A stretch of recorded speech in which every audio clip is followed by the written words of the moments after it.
దేవుని నామమునకు మహిమ కలుగును గాక.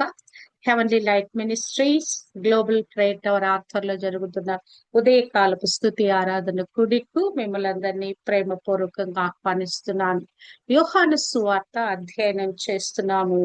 క్రీస్తు ప్రభు పునరుత్థానుడైన తర్వాత తన శిష్యులను దర్శించుట, మరి ఆయన ఒకసారి తోమా లేనప్పుడు దర్శించుట, తర్వాత తోమా వచ్చిన తర్వాత మరలా 11 మందిని దర్శించుట అనే విషయాలు 20వ అధ్యాయంలో నుంచి మనము ధ్యానిస్తూ వస్తున్నాము.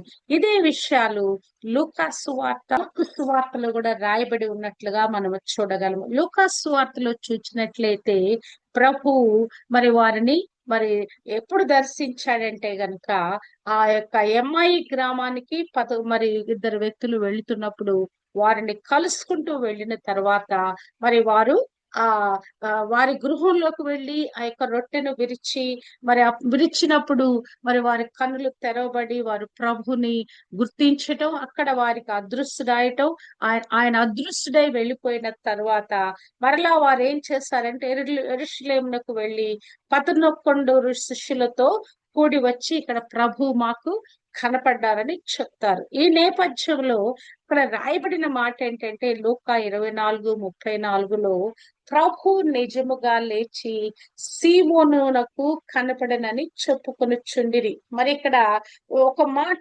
ప్రత్యేకంగా లూకా సువార్తికుడు రాస్తున్నాడు.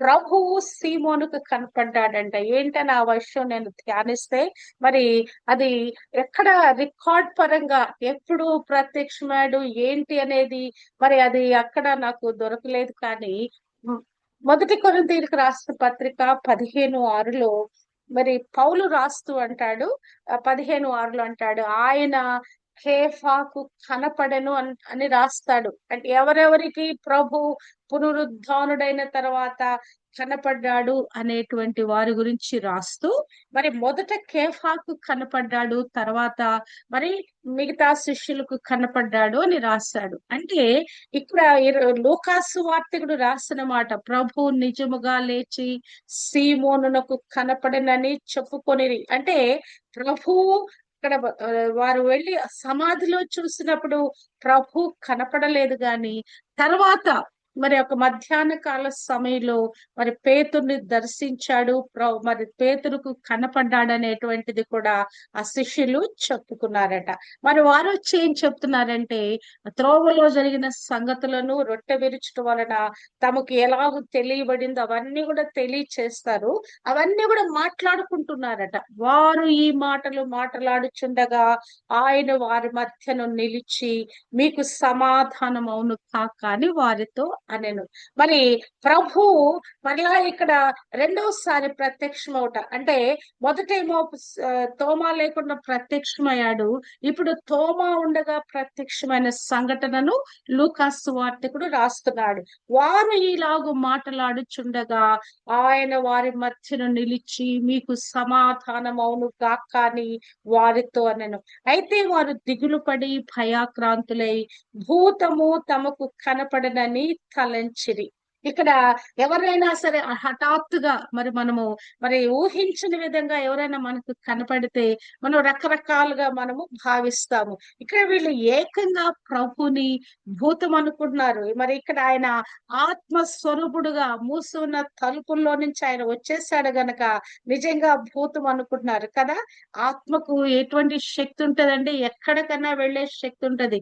దురాత్మ, ఆత్మ, పరిశుద్ధాత్మ గాని దురాత్మ గాని ఆత్మ అనే దానికి మరి ఎక్కడికైనా వెళ్ళే ఆ యొక్క యాక్సెస్ ఉంటది. ఇక్కడ ప్రభు కూడా వచ్చినప్పుడు వీళ్ళు ఏమనుకుంటున్నారంటే ప్రభుని గుర్తుపట్టక మరి దిగులు పడ్డారంట, భయాక్రాంతులారంట, భూతముకు తమకు కనపడినని తలంచిరి. అప్పుడు ఆయన మీరెందుకు కలవరపడుచున్నారు?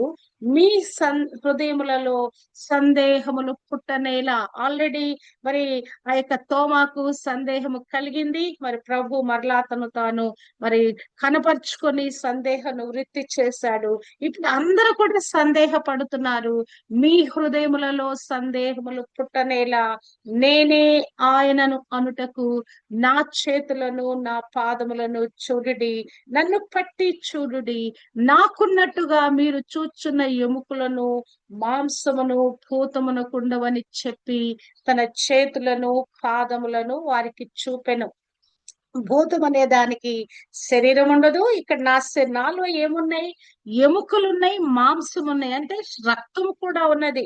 మీరు చూచుచున్న మరి ఇట్లుగా మరి నాలో మీరు చూస్తున్నారు. నన్ను పట్టి చూడండి, నన్ను పట్టుకొని చూడండి, నన్ను ముట్టుకొని చూడండి మరి అని చెప్పి తన చేతులు పాదాలు చూపించాడంట.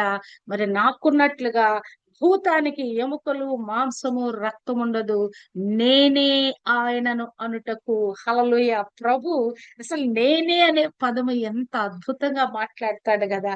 నేనే సృష్టికర్తను, నేనే ప్రభుడను, నేనే దేవుడను, నేనే యెహోవాను కదా. ఎన్నిసార్లు బైబిల్ గ్రంథం అంతా నేనే నేనే నేనే రాజును, నేనే యూదుల రాజును.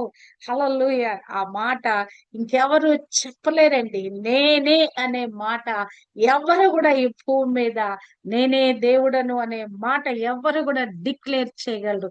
మరి ఈ లోకంలో ఉన్నటువంటి ఆ దేవతలు అని చెప్పుకునే అవేం చెప్తారంటే, వాళ్ళు ఏం చెప్తారంటే నేను దేవుడను, నువ్వు కూడా దేవుడివే, నేను దేవతను, నువ్వు కూడా దేవతవే, నాతో పాటు అన్నది చెప్తారు. కానీ నేనే ప్రత్యేకించబడిన వాడను అని చెప్పే గట్స్ మరి ఏ దేవుడికి యొక్క దేవుడని చెప్పుకునే ఎవరికి కూడా ఈ భూమి మీద మరి ఆ గట్స్ లేనట్లుగా మనము చూడగలము.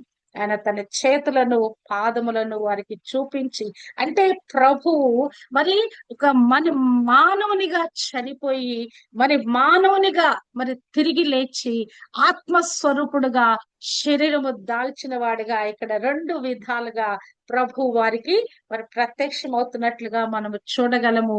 వారిలో ఉన్న కన్ఫ్యూజన్ తీసివేసిన తర్వాత అయితే వారు సంతోషము చేత ఇంకి నమ్మక ఆశ్చర్యపడుచుండగా ఆయన ఇక్కడ మీ యొద్ద ఏమైనా ఆహారము కలదా అని వారిని అడిగెను. హల్లెలూయా. ఇంకను వారికి సందేహం, ఇంకను వారికి అపనమ్మకం, ఇంకను కూడా మరి వారు ప్రభుని కళ్ళారా చూస్తూ మరి కొంతమంది వచ్చి చేత్తో ముట్టుకొని కూడా చూస్తుంటారు ప్రభుని. అయినను మరి ఇంకనూ నమ్మటం లేదంట. ప్రభు అడుగుతున్నాడు, మీ దగ్గర ఏమైనా తినటానికి ఉందా అంటే వారు కాల్చిన చేప ముక్కను ఆయనకిచ్చిరి. ఆయన దానిని తీసుకొని వారి ఎదుట భుజించెను. హల్లెలూయా. ప్రభు నేనే మీ యొక్క గురువును, మీ యొక్క బోధకుడను, మీ ప్రభుడును అని రుజువు చేసుకోవటానికి ఆయన చెప్పిన మాటలు తన్ను తాను వారికి ప్రత్యక్షపరుచుకున్న వారికి అర్థం కావట్లేదు, వారు నమ్మలేకపోతున్నారు. ప్రభు అక్కడ ఆహారం కూడా తిని నేను మానవుడను, నేను మీ వ్యక్తిని అని అక్కడ ప్రభు మరి ఇక్కడ రుజువు చేసుకుంటున్నట్లుగా మనము చూడగలము. అంటే నేను చనిపోయానని, ఎందుకంటే ప్రభుని ఎంత దారుణంగా చంపేశారో మరి ఆ యొక్క సమాధిలో పెట్టబడినప్పుడు ఎంత ఘోరమైన స్థితిలో ప్రభుని సమాధి చేశారో అందరికీ తెలిసిందే. మరి ప్రభు శరీరంలో ఒక చిన్న కండ కూడా లేదు. మరి ఆయన పక్కలో బల్లెపోటు పొడవటం ఇవన్నీ కూడా వారికి తెలిసి అవన్నీ కూడా విని ఉన్నారు. మరి విన్నటువంటి వారు ప్రభు తిరిగి లేచాడనే మాట వారు నమ్మటానికి అది అసాధ్యాలలో అసాధ్యమైన పని విషయంగా వారికి గోచరిస్తా ఉంది. ప్రభు తిరిగి లేచాడు, మరి ఆయన పునరుద్ధానుడుగా లేచాడన్నది వారు నమ్మటానికి శక్యము కాని విషయంగా ఉన్నది. ప్రభు తన్ను తాను వారికి కనిపించుకుంటున్నాడు.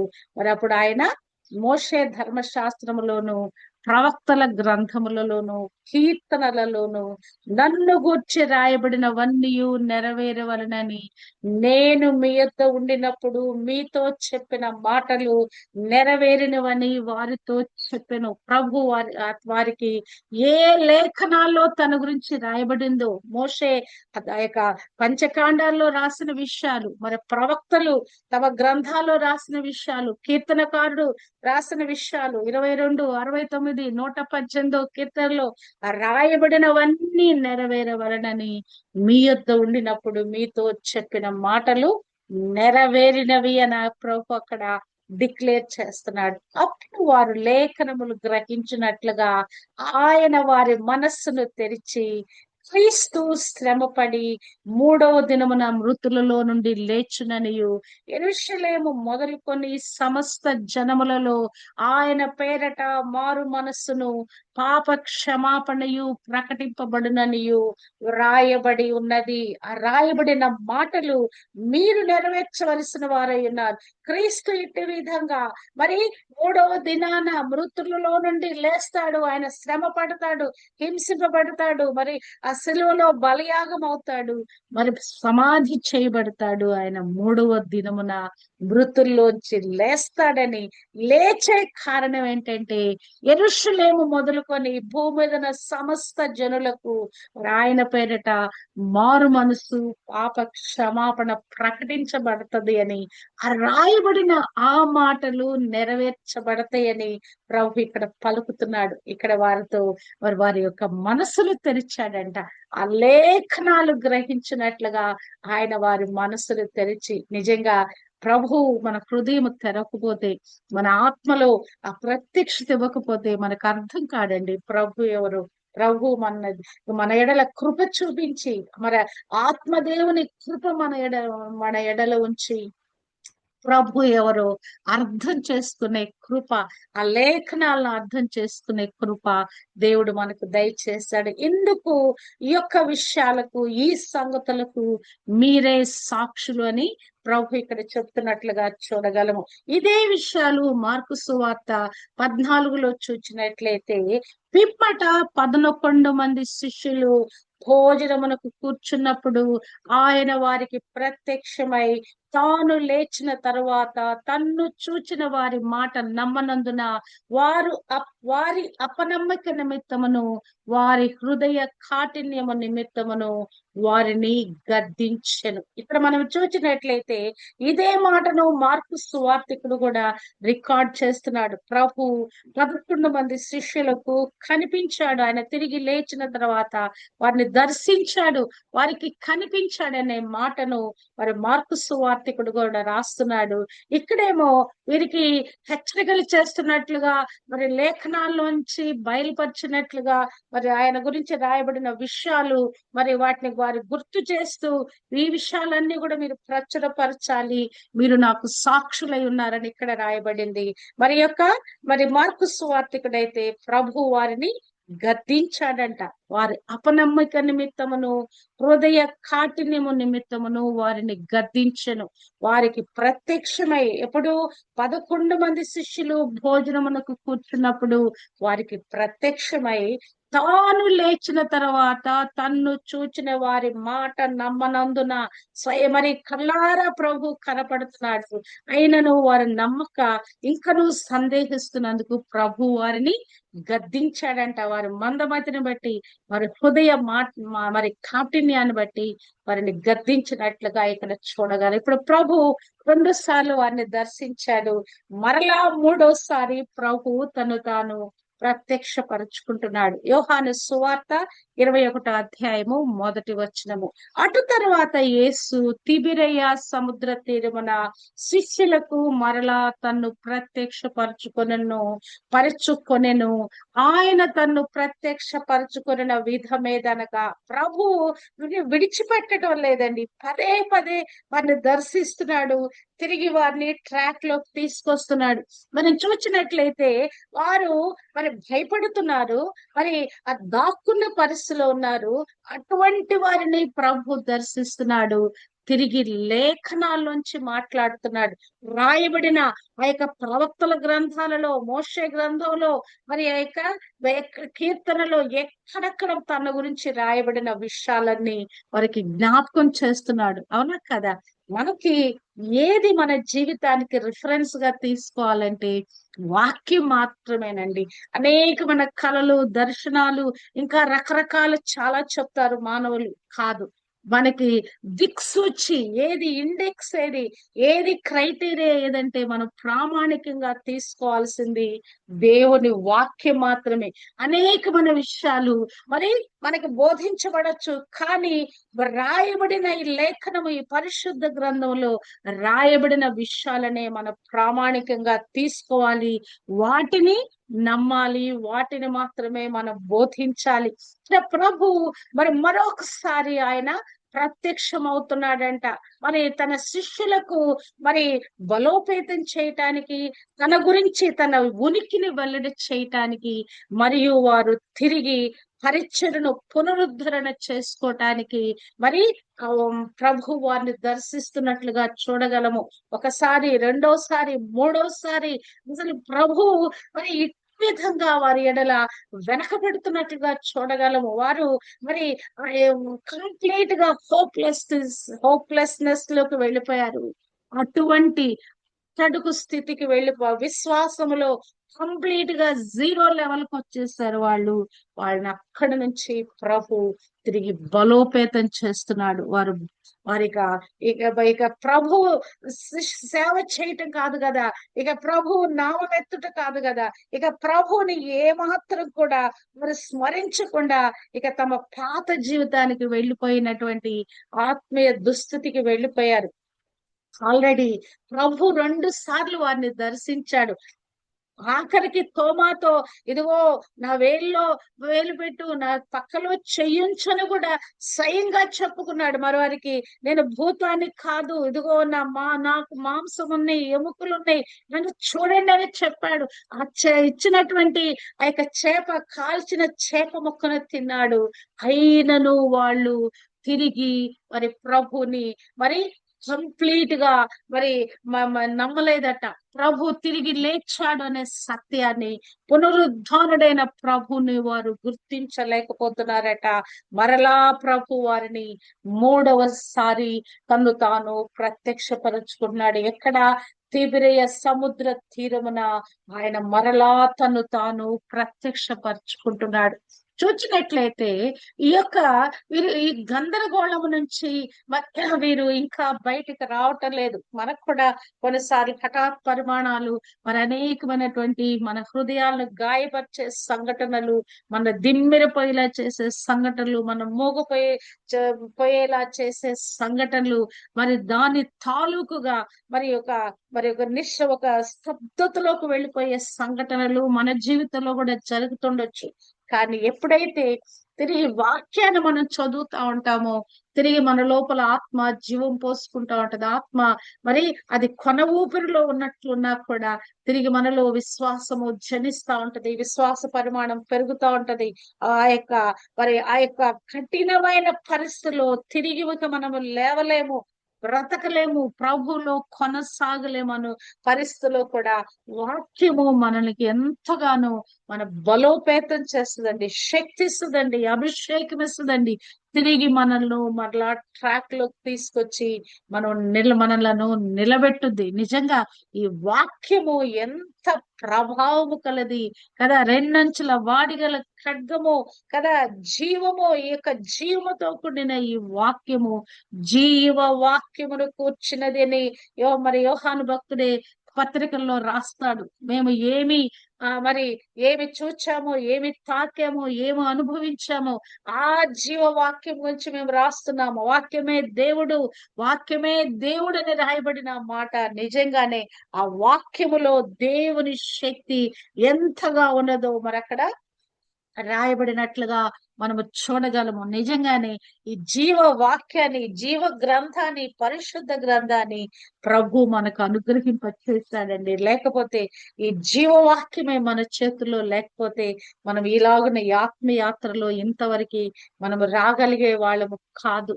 చూడండి అసలు ఎంతగా అసలు ఈ లేఖనాలు పదే వారికి బోధించబడి తిరిగి వారిని పునరుజ్జీవంలోకి తోడుకొని వస్తున్నట్లుగా మనము చూడగలము. ప్రభు తన్ను తాను ప్రత్యక్షపరుచుకుంటున్నాడు, అది ఒక ఎత్తు.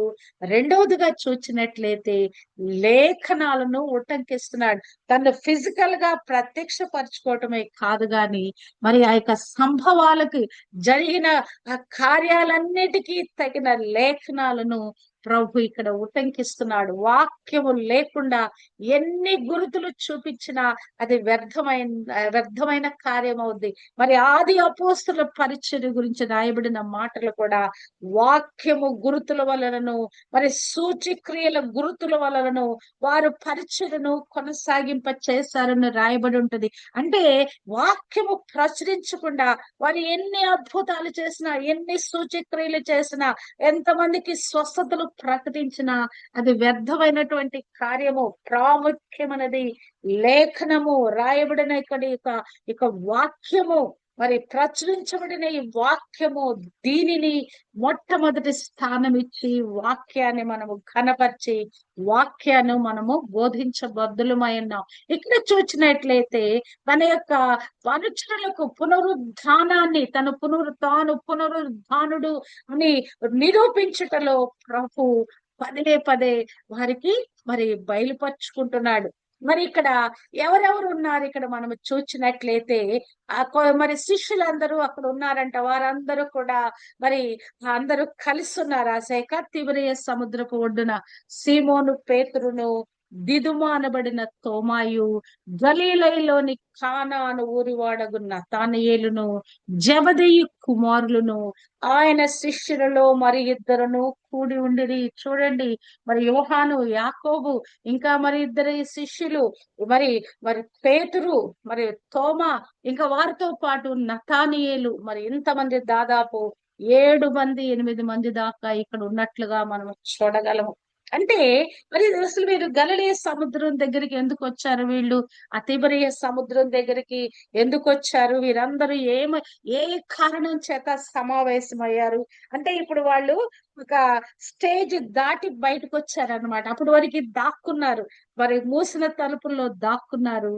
ప్రభు వారిని దర్శించిన తర్వాత కొంచెం వాళ్ళకి ధైర్యం వచ్చింది. ప్రభు పునరుద్ధానుడై వారిని తిరిగి 2 సార్లు దర్శించిన తర్వాత వారికి ధైర్యం వచ్చి ఇక బాహ్య ప్రపంచంలోకి వచ్చేసారు. బాహ్య ప్రపంచంలోకి వచ్చి జనవాసాల్లోకి వెళ్ళట్లా, వాళ్ళ దగ్గరికి ప్రజల మధ్యకి వెళ్ళటం లేదు, కానీ వాళ్ళు తిరిగి సముద్రం దగ్గరకు వస్తున్నారు. అంటే తాము ఈ యొక్క బాహ్య ప్రపంచానికి అలవాటు చేసుకునటానికి మరి వారు మరి మొదటిగా మరి సముద్రం దగ్గరికి వెళ్ళినట్లు చూడగలం. ఎందుకంటే వాళ్ళకి సముద్రం అనేది సుపరిచితమైనది. దాదాపు ఎక్కువ మంది జాలర్లు ఉన్నారు గనక ముందు సముద్రం దగ్గరికి వెళ్ళి తమ యొక్క మరి ఆ జీవితాలను పరీక్షించుకోవటానికి వారు అక్కడికి వెళ్ళి ఉంటారేమో. మరి ఇక్కడ మరి ఎంతమంది ఉన్నారో చూడండి. వారికి సుపరిచితమైన మరి ఆ యొక్క గలిలయ ప్రాంతానికి, ఆ యొక్క సముద్ర ప్రాంతానికి మరి వారందరూ కూడా వెళుతున్నట్లుగా మనం చూడగలము. అంటే వారి సాధారణ జీవితంలోకి అనుదిన మరి ఒకప్పుడు మరి మరిచిపోయినటువంటి ఆ పాత జీవితంలోకి మరలా వారు తిరిగి వెళుతున్నారేమో అన్నట్లుగా మరి అక్కడ వాళ్ళు తిరిగి సముద్ర తీరానికి వెళుతా ఉన్నారు. మరి ఇక్కడ మరి పేతురు గారే నాయకత్వం వహిస్తా ఉన్నాడు. సీమోను పేతురు మరి ఆయన నాయకత్వం వహిస్తున్నాడు. ఆయన నాయకత్వంలో మరి ఈ యొక్క అందరూ కూడా మరి ఆయన్ను వెంబడిస్తా ఉన్నారు. మరి ఇక్కడ వీరిలో చూసినట్లయితే ఒక్కరు కూడా ఒక్కొక్క క్వాలిటీ కలిగి ఉన్నారు. నతానియేలుని ప్రభు ఇతనిలో ఏ కపటము లేదు, ఇతని ఇశ్రాయేలుడు అని చెప్పాడు. మరి థామస్ ని మరి దిదుమనబడిన తోమాని మరి సందేహం నుంచి విశ్వాసంలోకి తోడుకుని వచ్చాడు దేవుడు కదా. మరి అతనిని మరి దర్శించినప్పుడు నా ప్రభు నా దేవా అని అతను ప్రభుని హత్తుకుంటాడు కదా. ఇక్కడ జెబెదయి కుమారులు వాళ్ళిద్దరూ ఉరుముడి వారు, యోహాను, యాకోబు కదా. విభిన్నమైన వ్యక్తిత్వాలు కలిగిన వారు మరి ఎంతకాలము ప్రభును వెంబడించారు. మరలా ఇప్పుడు మరి కలిసిపోతా ఉన్నారు. మరి వారు తిరిగి ఏమి చేయాలని, ఏదన్నా ఒక కార్యము చేయాలి మరి బయటికి వెళ్ళిన ఒక ప్రయత్నములో వారందరూ కూడా మరి యొక్క సముద్రం దగ్గరికి వచ్చినట్లుగా మనము చూడగలము. అంటే వాళ్ళు మరి యేసుక్రీస్తు ప్రభు పునరుద్ధానము తర్వాత మరి తమ్ము తాము మరి తిరిగి బలోపేతం చేసుకోవటానికి, తమ యొక్క ఆత్మీయ జీవితాన్ని పరీక్షించుకోవటానిక, లేకుంటే ఏమి చేద్దామని వారు సముద్రం దగ్గరికి వచ్చారో చూచినట్లయితే 3వ వచనములో, సీమోను పేతురు నేను చేపలు పట్టబోదునని వారితో అనగా, ఇక్కడ లీడర్ గారు మాట్లాడుతున్నారు. ఇదిగో నేను ఈ పని చేద్దాం అనుకున్నాను, మనం భయం వదిలిపెట్టాం కదా, ఇక మనం మన జీవనం గురించి మనం చూసుకోవాలి. అయిపోయింది, ప్రభు పునరుద్ధానుడయ్యాడు, మన దర్శించాడు, మనలో భయాన్ని పోగొట్టాడు, పిరికితనం వెళ్ళిపోయింది, తిరిగి మళ్ళా మనం మామూలు మనుషులు అయ్యాము. మరి ఇప్పుడు మనం చేయవలసిన పని ఏంటంటే మన జీవనం కొరకు మనము సంపాదించుకోవాలి. ఇన్ని రోజులు మరి ప్రభు వాళ్ళు ప్రొటెక్ట్ చేస్తూ వచ్చాడు, ప్రొవైడ్ చేస్తూ వచ్చాడు. మరి అట్టి విధంగా వారు కొనసాగారు. ఆఖరికి మూసుకున్న తలుపులు ఆల్రెడీ వారు నివసిస్తున్న గృహం అయి ఉండొచ్చు, వారు ఆల్రెడీ అందరూ కలిసి ప్రభుతో కలిసి నివసిస్తున్న గృహం అయి ఉండొచ్చు, అక్కడ కొన్ని ప్రొవిజన్స్ ఇంకా ఉండి ఉండొచ్చు. ఆ ప్రొవిజన్స్ ని చక్కగా వండుకుంటూ కదా, మరి కాల్చిన చేప ఇచ్చారంటే మరి వారు మరి చక్కగా ఆహారం తింటున్నట్లుగా చూడొచ్చు. మరి వారు రొట్టెను ప్రభు చేతికి ఇచ్చారంటే మరి ప్రభు విరిచాడు కదా మరలా. మరి అట్టి విధంగా అంటే వారి ఆహారంకి కొరత లేకుండా కొన్ని రోజులు ఆహారానికి కొరత లేకుండా కొనసాగి ఉండొచ్చు.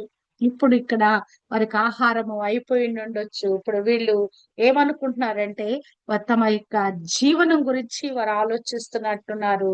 సీమోను పేతురు నేను చేపలు పట్టబోదునని వారితో అనగా, వారు మేమును నీతో కూడా వచ్చేదమనిరి. వారు వెళ్లి దోణి ఎక్కిరి, కానీ ఆ రాత్రి ఏమీయూ పట్టలేదు, చేపలు ఏమాత్రం కూడా పడలేదంట. సీమోను పేతురు లీడర్షిప్ లో నేను వెళుతున్నాను చేపలు పట్టానికంటే అందరు కూడా పొలోమని ఆయన వెంట వెళ్ళిపోయారు. కానీ ఆ రాత్రంతా ప్రయాసపడ్డారంట, ఒక్క చేప కూడా పడలేదంట. అంటే తమ పూర్వపు వృత్తికి తిరిగి వెళ్ళారండి. నిజంగానే మనం కూడా చాలా సార్లు ప్రభుతో చేసుకున్న కమిట్మెంట్లు, ప్రభుతో చేసిన వాగ్దానాలు మనం చాలా సార్లు మర్చిపోతాం. మనకు కలిగిన ఈతి బాధలు, సమస్యలు, ఇరుకులు, ఇబ్బందుల్లో ప్రభువా నీ కొరకే జీవిస్తాను, ప్రభువా నీ సేవ చేస్తాను, నిన్నే వెంబడిస్తాను అయ్యా, నీ సువార్తను ప్రకటిస్తాను, ఇదిగో ఇటు విధంగా అనేక మంది కొరకు ప్రార్థన చేసిన ఆయా సందర్భాలలో ప్రభును వెంబడించడానికి ప్రయత్నిస్తూ కొంతకాలము ఆయన వెంబడించిన తర్వాత కూడా పరిస్థితుల అననుకూలతలు ఇట్టి విధంగా వెనక్కి వెళ్ళిపోయే వాళ్ళు అనేక మంది అండి. నిజంగా అనేక ప్రభుని మరి ఎంతో ఉత్సాహంతో వెంబడించిన వారు తర్వాత చూస్తే చాలా వరకు కనుమరుగైనట్లుగా నేను చాలా మినిస్ట్రీస్ ని చూచాను, చాలా మంది వ్యక్తులను చూచాను. నేను వారు కొనసాగింపలేకపోయారు, ఆ సేవా పరిచయను కొనసాగింపలేక లోకంలో కలిసిపోయారు, తమ ఉద్యోగాలకు వెళ్ళిపోయారు, తమ వృత్తి బాధ్యతలకు వెళ్ళిపోయారు. నమ్మకంగా వారు తిరిగి కొనసాగల. మరి శిష్యులైన వారే మరి ఈ విధంగా ప్రవర్తిస్తుంటే మరి మనమే పాటి వారము శిష్యులు కూడా తమ యొక్క పాత వృత్తికి, పూర్వ వృత్తికి చేపల పట్టడానికి వెళ్ళిపోయారు.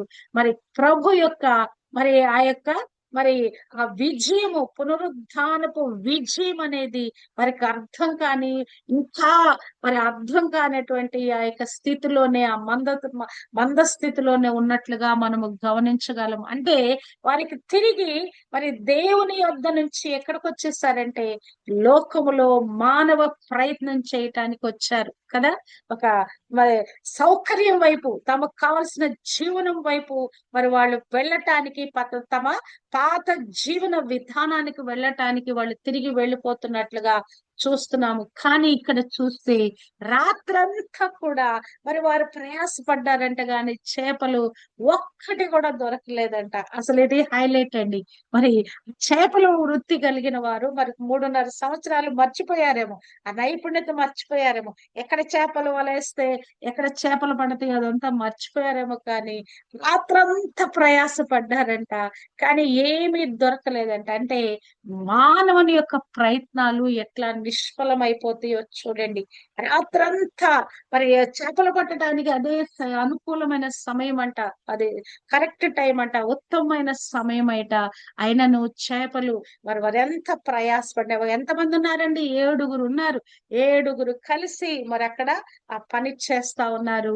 ఏమీ దొరకపోవటం చూస్తే క్రీస్తు యొక్క మార్గదర్శకం లేకుండా మన జీవితాలలో మనం ఎంత శ్రమ పడినా అది వ్యర్థమనే ఒక ఆధ్యాత్మిక సత్యాన్ని ఇక్కడ మనము అర్థం చేసుకోవచ్చు. ఆయన లేకుండా, ప్రభు మన జీవితాల్లో లేకుండా మనం ఏమీ చేయలేము. మరి ఆ ప్రభు తోడు లేకుండా, ప్రభు ఆత్మ నడిపింపు లేకుండా మనం ఎంత ప్రయాసపడి ఏదైనా చేద్దామంటే అది మనం కొనసాగించలేమండి. దానిలో మనము సక్సెస్ కాలేము, అది విజయవంతంగా దాన్ని మనం పొందుకోలేము.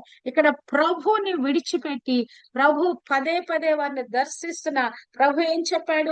మీరు వెళ్ళి నాకు సాక్షులుగా ఉండండి, మీరు వెళ్ళి సువార్త ప్రకటించాలి. మరి లూకా సువార్తలో మనం ధ్యానించినట్లుగా మీరు వెళ్ళి మనుషులకి పాప క్షమాపణ, మారు మనసు ప్రకటించాలి. మరి తోమాను దర్శించినప్పుడు కూడా అక్కడ కూడా ప్రభు ఏం చెప్తాడు? మరి ఈ యొక్క మీరు వెళ్ళి మరి యొక్క సువార్త భారాన్ని మీరు మోయాలని చెప్పి ప్రభు చెప్తాడు. వారి మీద పరిశుద్ధాత్మను ఊది ప్రభు అక్కడ చెప్పిన మాటలు, ఇదిగో తండ్రి నన్ను పంపిన ప్రకారము నేనును మిమ్మల్ని పంపుచున్నానని చెప్పి వారి మీద పరిశుద్ధాత్మ ఊదుతాడు. పాపాలు క్షమించే అధికారం కూడా వారికి ఇచ్చాడు ప్రభు. అయినను ఇవన్నీ మర్చిపోయి వారు తిరిగి తమ జీవనం కొరకు మరి వెనక్కి వెళుతున్నట్లుగా మనం చూడగలం. మరి నిజంగా మన జీవితంలో కూడా అనేకమైన సార్లు వారు వెనక్కి తిరిగి వెళ్ళే పరిస్థితులు మన జీవితంలో కూడా మనం కలిగి ఉండొచ్చు. నా మట్టుకు నాకైతే ఈ సేవా పరిచర్య చేయటానికి ఎన్నో ఆటంకాలు, ఎన్నో అసలు పోరాటాలు, యుద్ధాలు, మరి నిజంగా చాలా చాలా వాటి గుండా వెళ్ళాము. కానీ ప్రభు కృపించాడండి. ప్రభు మా చెయ్యి విడిచిపెట్టాల. ప్రభు మా చెయ్యి మేము పట్టుకుని ఉన్నాము, కానీ ప్రభు కూడా మా చెయ్యి పట్టుకొని మమ్మల్ని విడిచిపెట్టలేదు. లేకుంటే ఈ యొక్క కష్ట నష్టాలు, కీడుకరమైన పరిస్థితులు, ఇబ్బందికరమైన ఘోరమైన విపత్కర పరిస్థితులు ఎప్పుడో ప్రభుని విడిచిపెట్టి మేము కూడా మా జీవనం కొరకు, మా బ్రతుకులు కాపాడుకోవటానికి, మా ప్రాణాలు కాపాడుకోవటానికి మేము కూడా ఎక్కడికన్నా పారిపోయే వాళ్ళమేమో. కానీ ప్రభు తన కృపలో, తన కనికరములో, తన చిత్తములో, తన ఉద్దేశంలో, తన ప్రణాళికలో మమ్మల్ని ఇక్కడ స్థిరపరిచినట్లుగా మరి నేను ఎంతగానో దేవునికి కృతజ్ఞతాస్తుతులు చెల్లిస్తున్నాను. నిజంగానే ఆయన కృప లేకపోతే మేము ఇక్కడ ఒక్క దినం కూడా మేము జీవించలేము. ప్రభు అట్టి విధంగా వెనకపడిన వారిని, పడిపోయిన వారిని, కృంగిపోయిన వారిని లేవనెత్తు దేవుడుగా మరి మా జీవితాల్లో కృంగుదలలో, వెనక్కి వెళ్లే పరిస్థితులు, ముందుకు కొనసాగలేని పరిస్థితులు ఆయనే చేపెట్టి ముందుకు తోడుకొని వచ్చి ఈ సేవా పరిచర్య మరి 25-26 సంవత్సరాల నుంచి కొనసాగింప చేయటానికి దేవుడు కృప దయచేస్తున్నాడు. నిజంగానే శిష్యులు అనేవారు తిరిగి జీవనం కొరకు తిరిగి వెళుతా ఉన్నారు. ప్రభు మరలా వారిని దర్శిస్తా ఉన్నాడు. నిజంగా ప్రభు ప్రేమ మన ఎంతగా వెన్నంటుందంటే, ఒకసారి ఆయన చిత్తంలో, ఆయన ప్రణాళికలో ఉన్నామా, ప్రభు ఎన్నటెన్నటికీ మనల్ని విడిచిపెట్టడండి. ఏదో ఒక విధంగా తన చిత్తాన్ని, తన ఉద్దేశాన్ని ఆయన మరి జరిగిస్తాడు. మనం బయటికి వెళ్ళిపోయి లోకానుసారంగా జీవిద్దామన్నా కానీ అక్కడ అన్ని కూడా ఫెయిల్యూర్స్ అయిపోతాయి. చాలా మంది జీవితాల మీద, దేవుని ప్రణాళిక ఉన్న వారి జీవితాలలో వారు ఏమేమో చేయటానికి ప్రయత్నిస్తారు, కానీ ఎవ్రీవేర్ వాళ్ళు ఫెయిల్ అయిపోతారండి. వాళ్ళు ఎక్కడ చేయబట్టినా అక్కడ కాలిపోద్దు, కానీ అక్కడ ఏమీ జరగదు, సక్సెస్ రాదు, కొనసాగబట్టారు కూడా వీలు కాని పరిస్థితికి వెళ్ళిపోతారు. వారి జీవితం మీద నిజంగా దేవుని పిలుపు ఉందంటే గనక లోకానుసారంగా వారు ఏమి చేసినా అది సక్సెస్ కాదండి. ఎప్పుడైతే తిరిగి దేవునికి లోబడ్డారో, ఆయన యొక్క పిలుపుకు లోబడ్డారో, అప్పుడే వారి జీవితము తిరిగి స్థిరపరచబడుతుంది. మరి ఇక్కడ శిష్యులు కూడా లోకానుసారంగా జీవనం కొరకు తిరిగి వెళ్ళాలనుకున్నారు, కానీ ఆ తర్వాత విషయాలు చూస్తే ప్రభు వారిని తిరిగి దర్శించి ఇంకను వారిని తిరిగి బలోపేతం చేస్తున్నట్లుగా, వారితో మాట్లాడుతున్నట్లుగా మనము చూడగలం. మన జీవితాల్లో కూడా ప్రభువుకు దూరమయ్యే పరిస్థితులన్నిటిలో మరి మనం ప్రభువే మనను చేయి పట్టి ముందుకు నడిపించును గాక. మన విశ్వాసాలను బలోపేతం చేసి ఆ విపత్కర పరిస్థితులన్నీ తట్టుకొని ప్రభు కొరకే జీవించే కృప దేవుడు మనందరికీ అనుగ్రహింపచేయును గాక. ఆమేన్.